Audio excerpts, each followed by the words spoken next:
All right, so this is our last factoring type. This is two terms. And so the first one is difference of squares. And so you can see we have a perfect square and a perfect square, and we're subtracting them. Those are the three conditions that we need. So it's difference of perfect squares. And when we do that, we're going to end up with a minus b and a plus b. Where that comes from is if we multiply these out, like this, you'll see that we get a squared. That's our first one. And then we multiply it again, and we get ab with a plus. And then we get minus ab. And then we get plus, I'm sorry, not plus, very important part, minus b squared.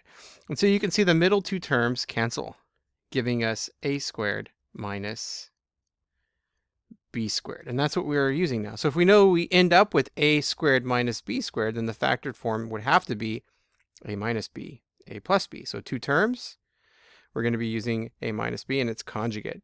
So to start this, we want to find out what is being squared. So we're always going to put little parentheses here, like this. And that gives us what we need. So in this case, this would be an a and a b. And then we know to just say, well, we're going to subtract one and add the other. So we first start by putting parentheses. So let's try one. So I put little parentheses squared minus. Always make sure it's a minus. This is needed because this is called the difference of squares. And so what's being squared here? This would have to be an x. And what's being squared to make a 9? That would be a 3. And so we check it. It's x squared is x squared. 3 squared is 9. It checks perfectly. So it's quick here. Now we write x minus 3, x plus 3. Or you can put x plus 3 and x minus 3. But that is our factored form. All right, what if they're backwards? Well, we don't have to put them in descending order or worry about anything like that. We just start by putting squares. So what's being squared? 2 and y. And so we end up with 2 minus y, 2 plus y. You do have to make sure that the order stays. So if 4 was first, that's the one that has to go first.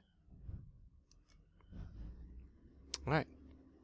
What if they're not perfect squares? Well, that means that we probably have a GCF. So number 1, is there a greatest common factor? That's what we want to look for. On all factoring, that's the first place we start. So yes, they do have a 2. And then they also have an x. And squared is the smallest. So that's what we want to factor out first. So let's do the number first. 2 times what would make 2? And that would be 1. And 2 times what makes 18? And that would be 9. And then we put a minus there. Okay, now for the x squared, that would just be 1. And then x squared times what makes x to the 4th? That would be x squared. Remember, we're taking 2 from each. So 2 from there would be none. 2 from there would be 2. And then we always check. 2x squared times 1 is 2x squared. 2x squared times 9x squared would be 18x to the 4th. It checks perfectly. Now we focus on whatever is in that parenthesis. And you can see that that is a perfect square minus, and these are also perfect squares. So if we continue, 1 is what we're being squared here. So 1 squared is 1. 3 would give us 9, so 3 squared is 9. And x would give us x squared. So that's 1 squared is 1. 9x squared right there. And then now we can rewrite it. So this is 1 minus 3x, 1 plus 3x. And to complete it, we just bring this down. And now everything is correct. And we still check. So we know that 1 minus 3x and 1 plus 3x, when we multiply, just like we've done before, it does that. That times that times that gives just a squared minus b squared. So that will give us 1 minus 9x squared. And then we check the distributing already. And so that is our final factored form. Okay, so these are the two types that we're going to be running into. It's either straightforward, ready to go, or you have to do a common factor. And then sometimes what happens is this. When we do our perfect square, let's do red.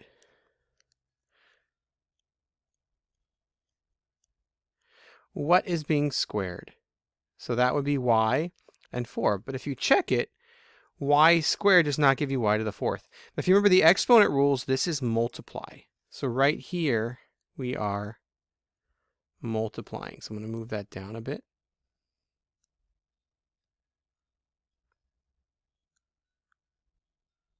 Right there. All right, so that's multiply. And so this would have to become a 2. So that 2 times 2 is 4. All right, so now we can rewrite it. This would be y squared minus 4 and y squared plus 4. Now this is where this one's special, and this is why it's at the end. You can notice we still have a perfect square minus a perfect square, which means we have to continue because we need these to be fully factored. So what is being squared here? Y and 2. And so if we check that one, it's y squared is y squared, 2 squared is 4. And then we write it. So that would be y minus 2, y plus 4. And this one we just bring down, and here's the reason. This has to be difference of squares. So it's difference of squares. Sorry, I was thinking 4 over there, so I put a 4 here. I need to make that a 2. So what's happening is that's not a difference, that's a plus. So no matter what, this is not going to factor correctly. In order for these two to cancel in the middle term,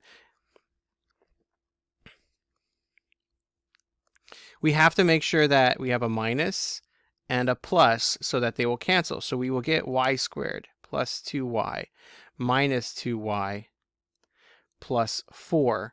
This way that the middle two minus 4, so that the middle two terms cancel. So if you notice we have a negative here and a positive here, that will always be 4.